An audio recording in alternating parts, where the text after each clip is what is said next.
welcome to another episode of the How to See Your podcast. And this episode, I have another superstar and rockstar CEO that makes the CEO work look like walking on water. And yeah, I have with me my very good friend, building an awesome product, helping saving the lives of businesses since the 21st century. I'll let him introduce himself. Yeah, so please join me in welcoming Mustapha Suberu. Mustafa, welcome aboard. How you doing now? I'm very well, Yemi. Thank you so much for having me, and I like the wash. You washed me very well. Thank you. Thank you so much. Too modest. Yeah, I mean, it's great to be here. My name is Mustapha Suberu. I'm the CEO co-founder of Capsa Technology. Prior to Capsa, I worked in management consulting. I was with PwC, and I was largely focused on advising financial institutions as well as DFIs and the likes. And I could say I was quite instrumental to the setup of some of the banks that you currently have there. At least over the last say 5 to 6 years, worked in setting up some of those banks.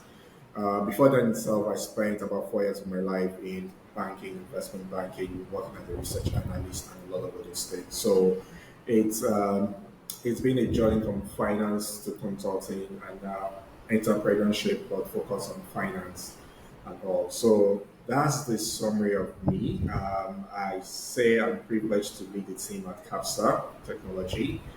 And what Capsa does is we've built a platform and again, it's instrumental to say that we built the first of such platform in the whole of Sub-Saharan Africa, right? And what the platform does is it allows businesses, especially small and mid-sized businesses, to sell their invoices, paid invoices to third-party financiers. So think of us as a platform, as an exchange where people come to buy and sell. But in this instance, what people are buying and selling are invoices as well as receivables to unlock liquidity for working capital. So that's what I Awesome. mean. Yeah. Yeah, I love the fact that your achievements are so great that as much as you try to be modest, you just couldn't help it. You just had to say it as it is, like, because I No. think what you're doing is really important and Hmm. you know, fundamentally you're unlocking a new asset class, like an asset class that before now was just dormant and was Absolutely. in a defected state, and you are making this dormant asset class something that people are able to you know exchange, To which is fund. phenomenal, which is yeah, which is Yeah. which why I'm a huge fan. Like, Thank you so yeah. much. I think I was trying to be very modest that I didn't mention the asset class side, but Sorry, I'll go the trumpet. but yeah, but you're very correct, Sergi. What we've done is we've built a solution that allows businesses to optimize their balance sheets, right? Can we put it that way? So prior to now, what you notice is businesses can would fund working capital by taking short-term debt from the bank, right? You go to the bank to borrow, or you go to the microfinance houses, you borrow from family and friends. But what we are saying is you don't need to borrow. If I have a receivables on my balance sheet, I can sell it for cash, right? And at the same time, for the financiers, the fund managers, the asset managers, the individual investors, is when you have idle cash, you could buy or participate in an asset class that before now wasn't really available to you to participate in, right? So to use your words, we are doing two things primarily. One, we are unlocking new asset class for financiers or lenders. Two, we are unlocking liquidity for businesses for them to scale and meet their day-to-day business needs. Awesome, man. Huge fan. So my first question would be like, you have this great professional background, where you did awesome stuff in consulting, in banking. What was the transition to being a founder? I'll start from what shocked you the most about being a founder? Like your biggest shock. Wait, Yes, sir. What was the biggest shock for you? Before we get into the whole CEO thing, what was your biggest shock as a founder? Well, I think for me though, it's if you had been in the kind of profession I was in, um, if you were in management consulting or you worked in banking, you'll probably be liaising with C-level top executives. You talk directly to executives, you talk directly to the banks, I mean to the CEOs, the CFOs, and things like that. So there's this larger than life thing that you typically have, as a management consultant because you feel you have the access and you feel you can speak some good English, do some slides and the rest, and you just think you can make sense, right? I mean, you're advising a CEO that leads thousands of people that has a balance sheet of over £1 trillion, and you're talking, they're listening to you, right?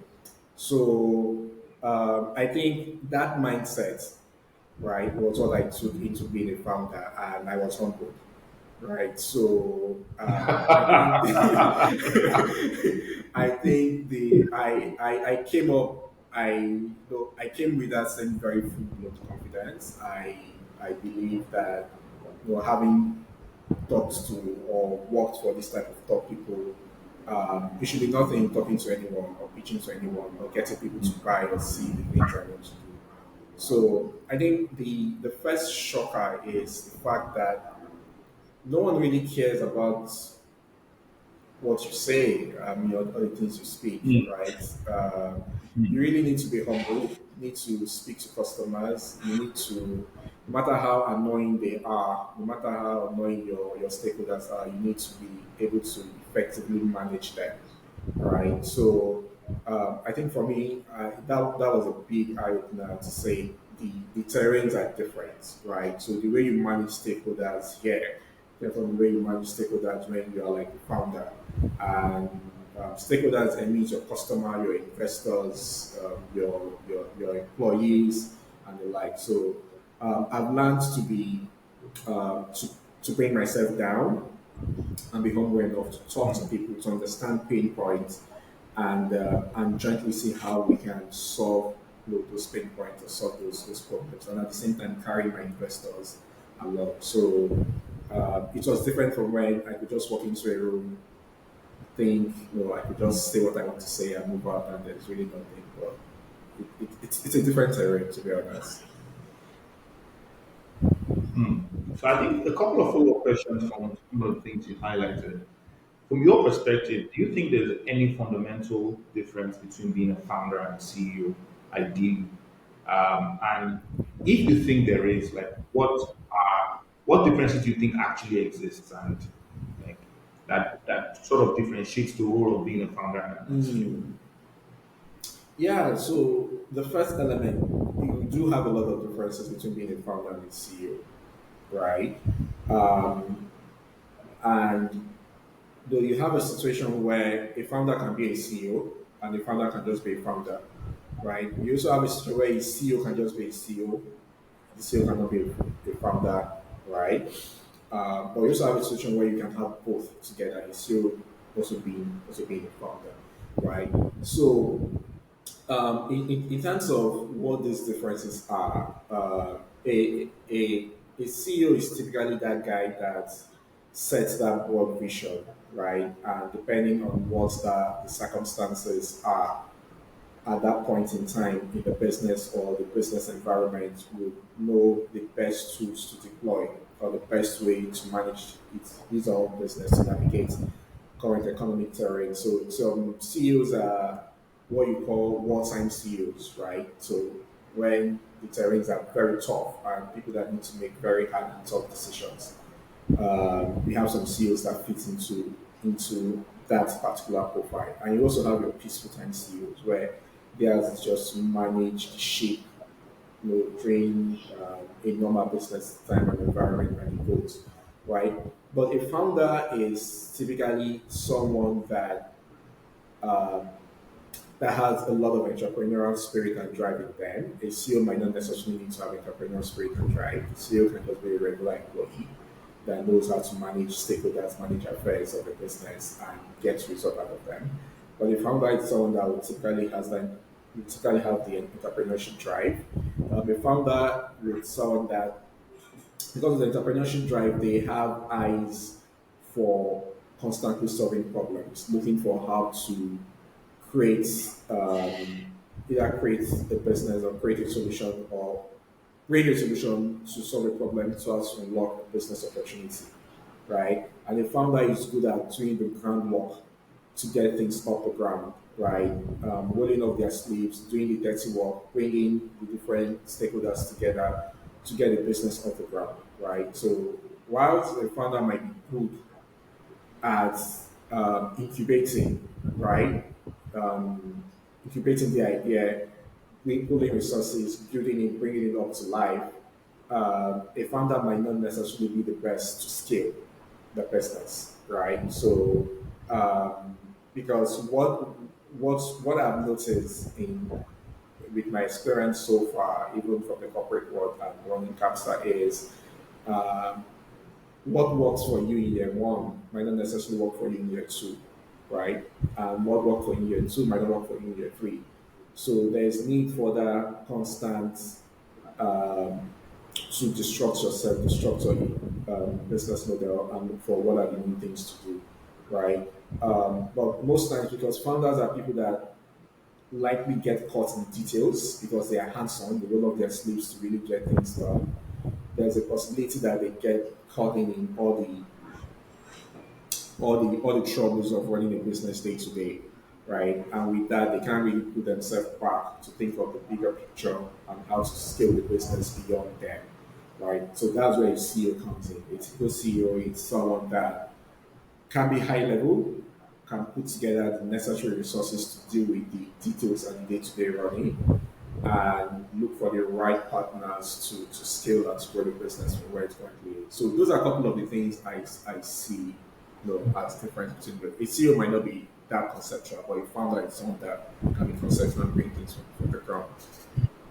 So, so picking up from your point, in the previous video, I reviewed this book, Five Types of Leaders, and it sort of like picked up some of the points you were saying about some being wartime CEOs being able to come in at different points in time, some being peacetime CEOs. But my question to you is at the early stage, you have there, you sort of go through all these different things you mentioned. There's wartime, there's peacetime, there are times where, the stability is the watchword, hyper growth. And the buck ends on your end, like on your table. It's your responsibility to evolve and adapt to Yeah. these various circumstances. So for you, how has the journey been adapting to being these different type of CEOs for these different type of circumstances? And what has helped you in that adaptability? What has helped you say, okay, now I need to be a wartime CEO. Now I need to be a peacetime CEO, because ideally you can't just say, oh, it's wartime now. I have to go and bring someone in to be a wartime CEO. It actually rests on you. So how have Yeah. you actually been able to do that? So I think for most times, for early founders, right, for the first 3 to 5 years or more, I might be wrong, but I think for the first 3 to 5 years or 1 to 5 years, it's really wartime, but you're fighting other battles, right? So I'm here to experience the peace time. It's one battle to the other, right? It's one battle of you want to ensure the business grow on a month-to-month basis. You want to ensure the lights are on, you can meet up with your obligations, with your responsibilities. You're managing your investor stakeholders, you're managing your customers, you're also managing regulators, seeing how you manage that. And there's just a whole lot. And for a new product, a new concept, there are just so many things you need to deal with or you need to manage, right? Even from a talent standpoint. So juggling all these things, right? I think it starts with awareness, which is where I think a lot of founders need to do more. And I like the fact that you did a book review and all. So when I say do more, I mean in sense of being aware, and awareness will come from self-development, right? So no matter how crazy it gets, no matter how draining it can be, um, it's always good to try to pause, take out time, and and invest in yourself because you can't give what you don't have, right? So self investment is very critical. which means that you need to invest in books, you need to invest in having around you a cycle of be it mentors or advisors or people who have gone through similar path or people who understand certain things that you can go to and you can talk to, right? So I think for me, those are the two key things that are very critical, right? Being able to constantly improve yourself, and being able to know that at the situation where you are yet, being able to be aware to say, hey, is this a war time? Is this a time for survival, or is this a time to post? Right? In the startup world today, it's more about survival for most startups. Right? You need to ensure that your lights are on, and you need to fight that battle, no matter how hard it is, right? To ensure you make enough revenue to keep your lights on. Because again, no one is really funding. People hardly fund anything these days compared to 2021 or 2020, right? Ensuring that you grow, ensuring that your business has the cash flow to meet up with its obligations and responsibilities, means you need to go out there on a daily basis and push your people to get the results, right? But at the same time, you need to invest in yourself. It's very important, and find a safe space of people you can talk to, share your worries, share concerns, and being able to get the right guidance. That's what I think. So piggybacking with just what you said, how do you develop yourself? Are you a book guy? Are you a podcast guy? Are you a course guy? Like ideally, how is it? Do you have a system for it, or are you the type of person who I see a problem, I go and find all the information about it? So I'm just curious to you, like, how do you develop yourself? Because I know we say these things, develop ourselves, do Hmm. this, and I just sort of wonder if there's that we can say that people can learn from. I'm wondering how. So in your case, how do you develop yourself? So in my case, I don't have a structured approach compared to what some people do have. I have a mix of everything. I do podcast a lot, right? So it's easier for me to listen to podcasts while driving, while just meditating, and I'm taking notes and all. So I look for topics of interest, and I do a lot of podcasting.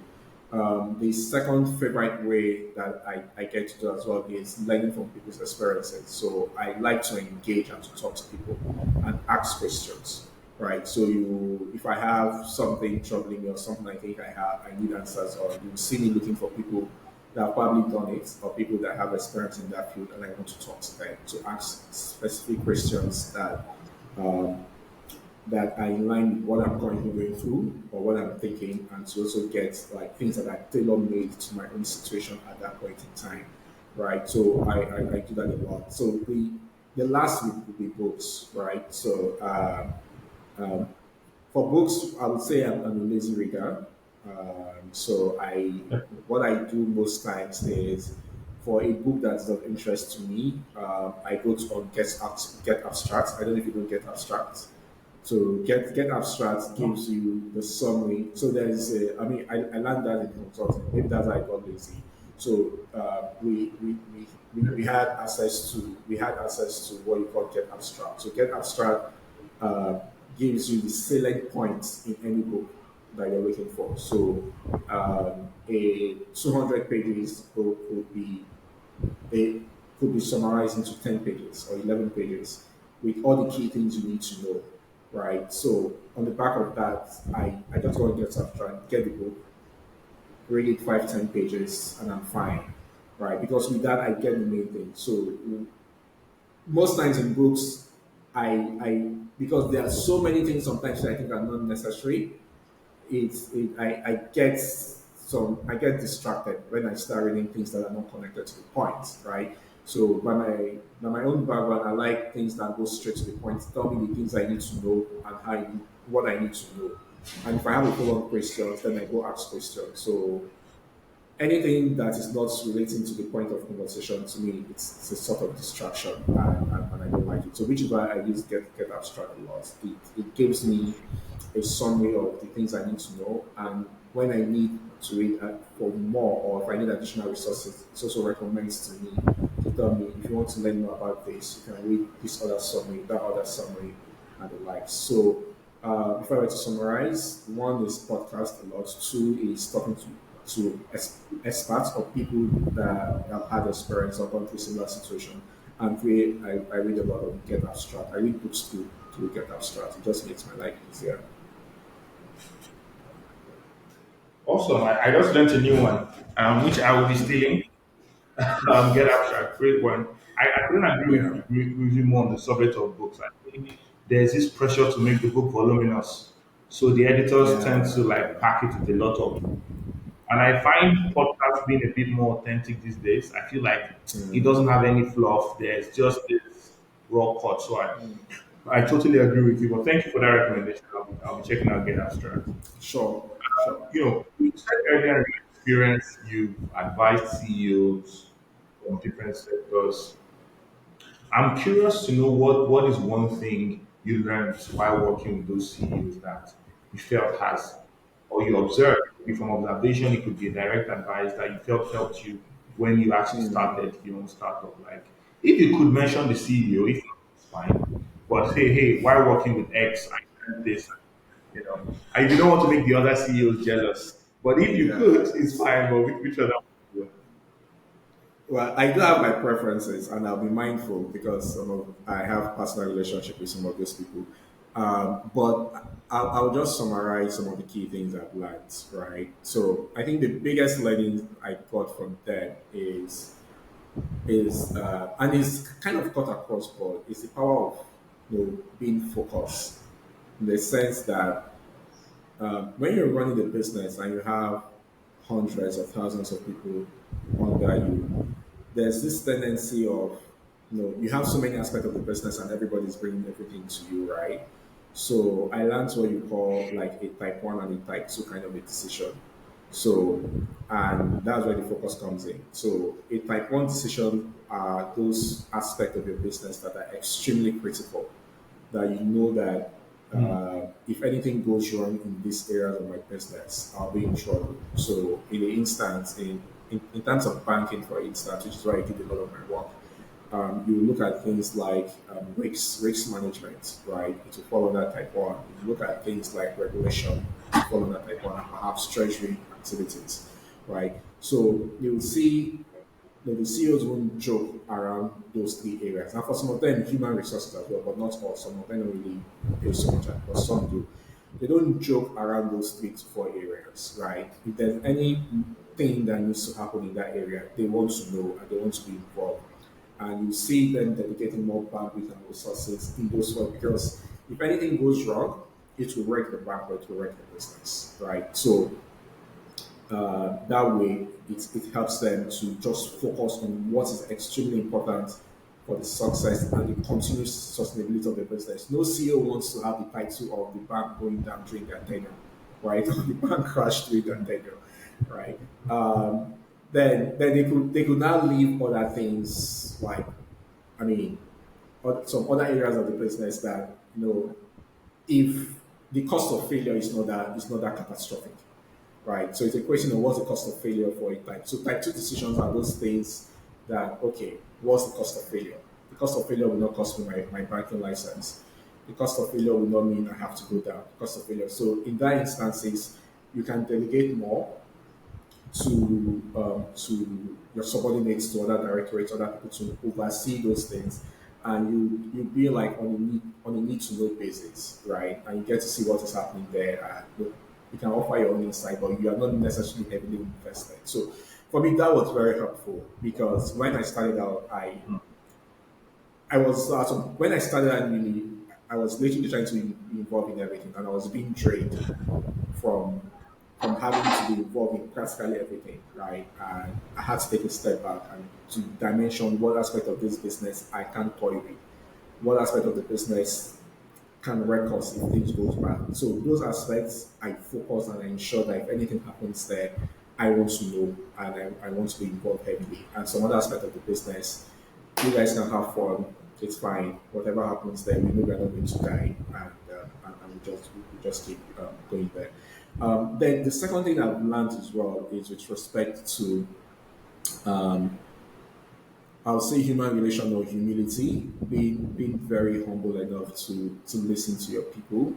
The best guys that I've seen are people that that are super, super humble, but at the same time, they are firm in their decision making. But they are open to ideas. They're open to engaging with their colleagues or with their coworkers, regardless of how big the organization is. Right? They don't carry that that high shoulders to say, "Hey, I'm the CEO. You can't talk to me. You can't do this. You can't do that." So what I've learned that helps to do is it keeps them in tune with the things happening at the shop level. It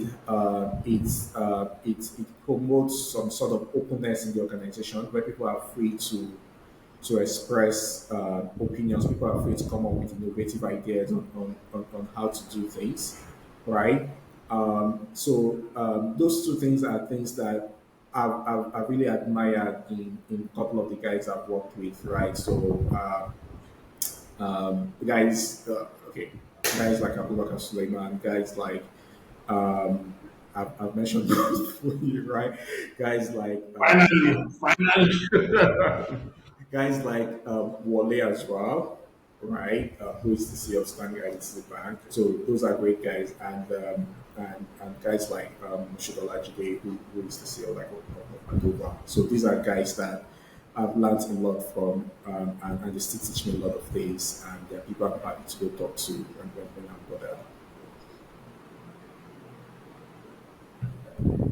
Awesome. Thank you so much for naming names. That's the one again. So, I had to but I think for to the your culture. point, I couldn't agree more. You know, for the most part, I noticed the easiest way to mirror smart people is to understand their mental models. Like I love the analogy you painted about type one and type two because it's so easy to replicate in your life. Once you understand how someone sees the world, how they make their decision, they're sort of like their formulas. It's sort of like a formula of thinking.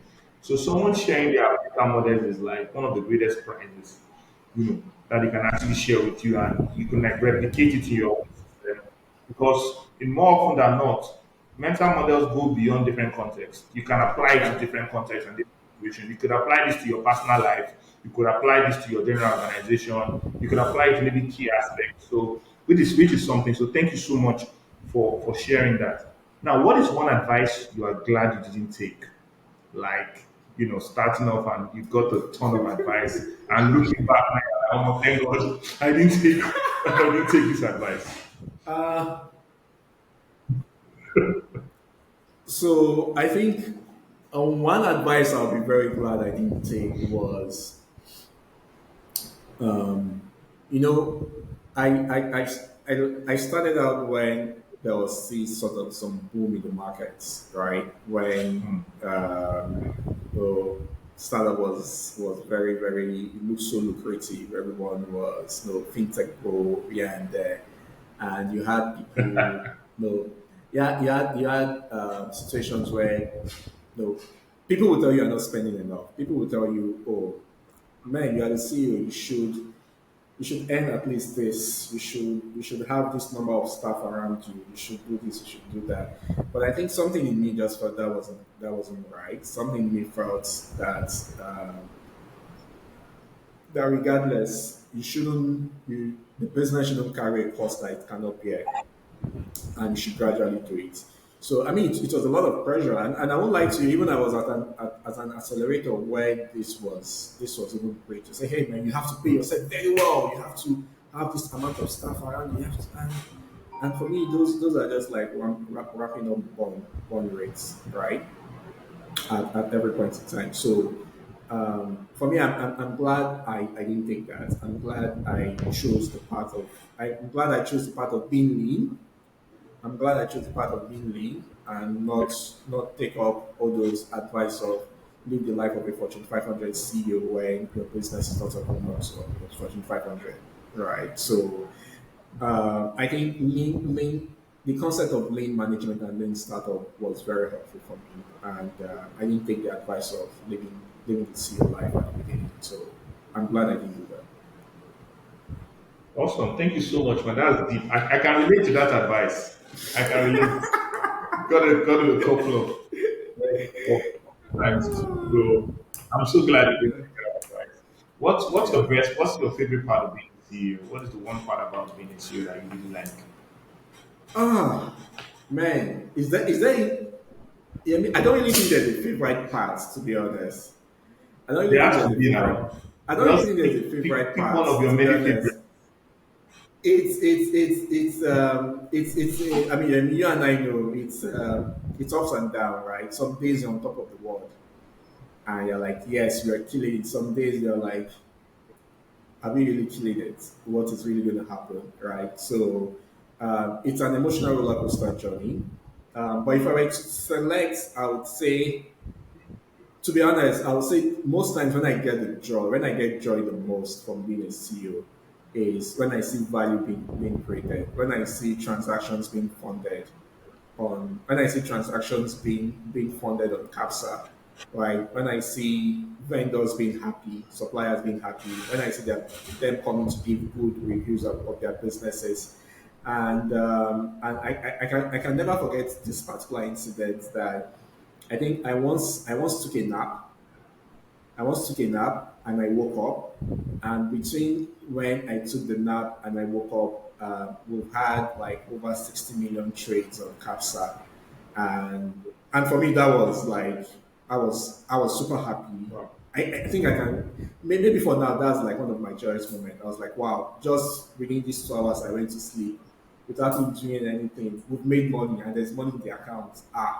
This is nice, right? So yeah, I would say whenever I see transactions being consummated and people are happy and I don't have complaints, it gives me joy. And for me, it validates what we are doing. It shows we are not wasting our time. It shows value is being created, right? So those are the things that I would say my favorite parts. Transactions flowing in and out. Because once they are flowing and making money, and people are happy, so I'm fine. Yes, man. Transactions. Like, hallelujah. Amen to that. Transaction. So, like, Yeah, on the flip side, what's one part you don't like? Like, oh my God, what's one part of being a CEO that you detest that you don't like? oh What's the man. worst part for you? Man, Pick one. Pick one. is the burden of having to make is the burden of having to make decisions sometimes, right? Is the burden of having to make decisions sometimes. So and sometimes you don't even have all the information, all the data to make a call, and people are standing in front of you and saying, "We need to decide," right? So that part I don't like. Sometimes I wish I could shift that thing away from me and say, okay, I'm not the one making this call because I don't have all the data, all the information, let it go somewhere else. So it's tough having to make a decision when you are partially blind to to the situation. And again, as you may know, sometimes you don't have all the facts, you don't have all the information, but a decision has to be made and you have to make that decision, right? So I don't find that part exciting at all. I don't. I don't. I know what you mean, man. Like totally. I Like don't. I don't. everyone comes to you for answers. Everyone just like you are like the last point of call. Like you can't fail. If every other step has failed, like once they get to you, Yeah. you must hold the solution to the problem. No. And most Yeah, times you just it's have fine. enough information. And, Yeah, you just yeah, have limited like information, you but will say again, something. you just have to Yeah, you just decide. have It's what to. it is. It's just part of the journey. It's part of the journey, right? You just have to decide. But yeah, Yeah. I'll say that's it for me. So if what's one company in the world that you would love to run as CEO? Any company in the world that like, To if be I honest, handle this company as beside Capsa, obviously, beside Capsa. yeah. To be honest, I've not thought of that. I've never thought of that to run any company as aside of Capsa. I've never. It's not something I've thought of. That's never crossed my mind. The only thing I know I'm looking forward to is I'm looking forward to creating liquidity events, not just for my stakeholders, investors, as well as for myself. So I think for me, that's the only thing I think of. How do I grow this ship and unlock liquidity for people to be happy and create value for everyone?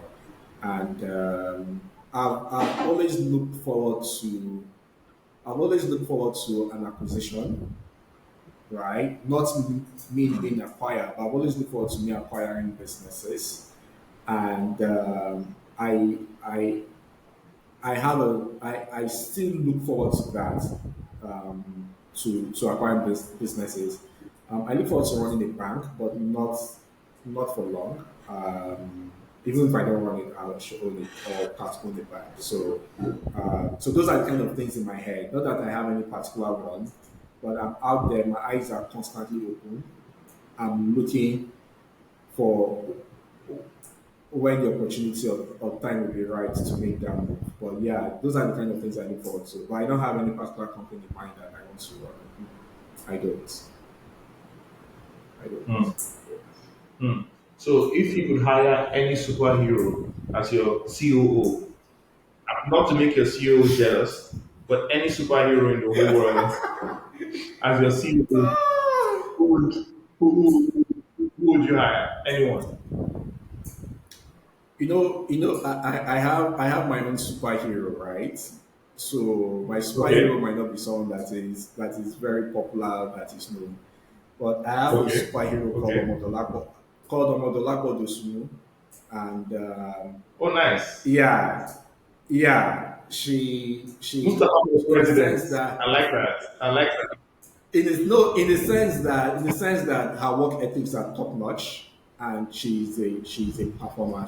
I mean, I've never seen anything given to her that she hasn't delivered on, and she can handle the details. She can hold her forte, and she can make things happen and just allow you as a CEO to sleep, like just focus on the big goal while she deals with the day-to-day running of the business. So she's someone I would happily hire as a CEO, and just go to sleep, right? For the other superstars, I hear them, I know them, but I've never had a personal experience, so I don't know. But my own superhero is Oluwapo So Odolapo. good, awesome. Good to know that Adilakwa is up here and Superman is down here with Iron Man and Batman. Also, like Yeah. Adilakwa for president of the Justice League would make her president. No way. What for you? What's No one book way. like? What's one book you feel like you would recommend? Like, let's say early stage CEOs. CEOs are much earlier in the journey that you feel like, okay, read this book. Like you feel like it's going to be good information, good knowledge for them to get started. What's one book you recommend? I actually think I have two that have been very helpful to me. One of them is called Please. uh, it's called the Lean Startup. Extremely important. I think that most or everyone should read that book.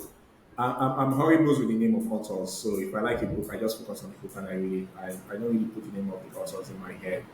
But the Lean Startup is a book that is very good, and been very helpful. And there's this other book called The CEO. Actually, the book is just called The CEO. I think it's written by a group of McKinsey partners. That book itself, it's super good. Yeah, I mean, I think you should read that. If you don't have that, you should get a copy. I can take a copy and send it to you. And what that book will do to you is it will open up Awesome. your mind, and it will show you empirical evidence or evidences of what has worked for many CEOs across the world, what they did with practical steps, right? And what are the things that are important to you. So, because the reason why these two books are very important is the Lean Startup tells you to be very efficient with resources, right? And how to be lean and be very disciplined and prudent.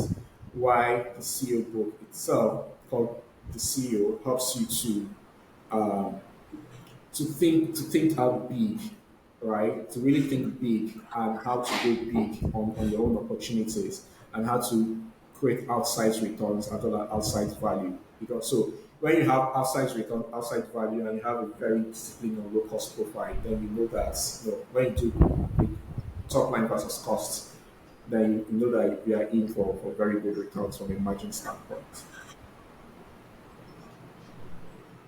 I couldn't agree more. I've read both books and like they are complementary. I think the if you're armed with one on your left and the other on your right, the world is your oyster, as they say. Absolutely, So that's absolutely.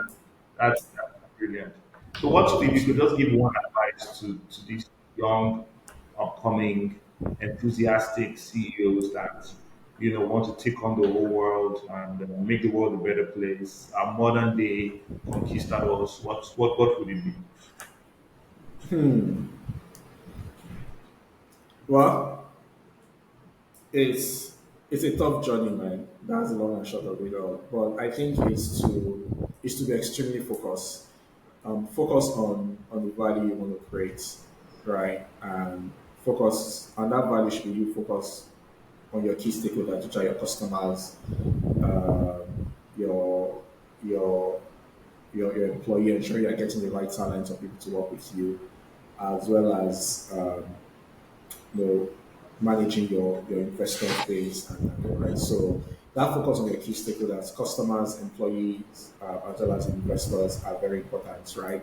And I actually put those three things in like hierarchical order. The order it should be you need to be extremely focused on your customers, like get insight, ensure you're serving them, you're creating value to them. Your employees to extremely focus, good talent, ensure they're happy, good work environment for them, push them, give them the right vision and push them to achieve it. And then your investor base is to let them know what results you're getting from the two other sides, right? You also need to be careful of investors telling you what to do and the right. So because you are the one in the market. So you should manage them, but they should not be like a top priority that you push down your customers or your employees for them as well. So for me, I think that focus is extremely important. It beats any other thing else. It beats the media paparazzi. It beats the high shoulder of being a CEO and the rest. It beats everything else, right? I think those if you're focused on those things, it will allow you to unlock the right kind of value, especially for your customers and your employees. And once you can generate so much value, then you can start doing other things. But I think starting out, those three things are important, if you ask me. Thank you so much. I was going to let you go there, but I forgot to ask one question. I'm going to wrap it up with this. What kind of extracurricular activities would you say you engage in? I know you used to swim at some point. I don't know if you still swim. I still And how do you think stream. that helps your productivity? Oh, nice, nice. Yeah. So you I tell me still more about stream. that and what's your morning routine? What's your morning routine? So I still, yeah, Like I you wake still up in. stream. I still stream, but I added tennis to it. I play tennis as well. So those two things help. Yes, yes. Yeah, I play tennis as well. Those things they help a lot. I'm very irregular with walks and jogs. So I'm very irregular with both swimming and tennis are two things I tend to do. In terms of what my morning routines are, I think my morning routines typically starts like the night before. So most times the last thing I do is to look through like my schedule, my calendars, what are the things I have for the next day, who am I talking to, what am I doing, and things like that. So once I get up in the morning, I have a first sense of the things to do, right? But from a routine standpoint, every morning I have what I call like a stand-up call with my team members. So I'll have chat with the product and engineering team. I'll have chat with the sales and marketing team. For me, those two are like my my core focus. Then I also have chat with my weeks as well as I also have chat with my weeks team as well, right? So I start with the product, I do commercials, then the weeks is the last aspect of it. So those stand up calls are things I do every morning. Have a sense of how we're doing on those angles. Then after that, then I attempt to external things and the likes and yeah, then in the evenings I'll also touch base with all the teams as well to see where we are closing out on each of those fronts. Where are the challenges? What do we need to do to resolve any of those challenges? Do we need to talk to anybody? Anything I need to do to help them and the like. So for me, it's some sort of having a sense of what is happening at every point in time along those three aspects of the business, and how do I support them to unlock value at every point in time. Mustafa, thank you so much. You dropped so many gems, so many Wow. bumps, much good Wow. advice, and Wow. yeah, I personally really glad that we got to do this, and I learned quite a lot, and I'm sure the listeners and the viewers of this are actually going to do so. Let's thank you so much, Yeah, Mustafa, for your time. thank you And for having me. Such a yes, pleasure. yeah, Thank thank you you. so much, man. Good speaking. Yeah, thank you. Thanks, everyone. Enjoy. Bye.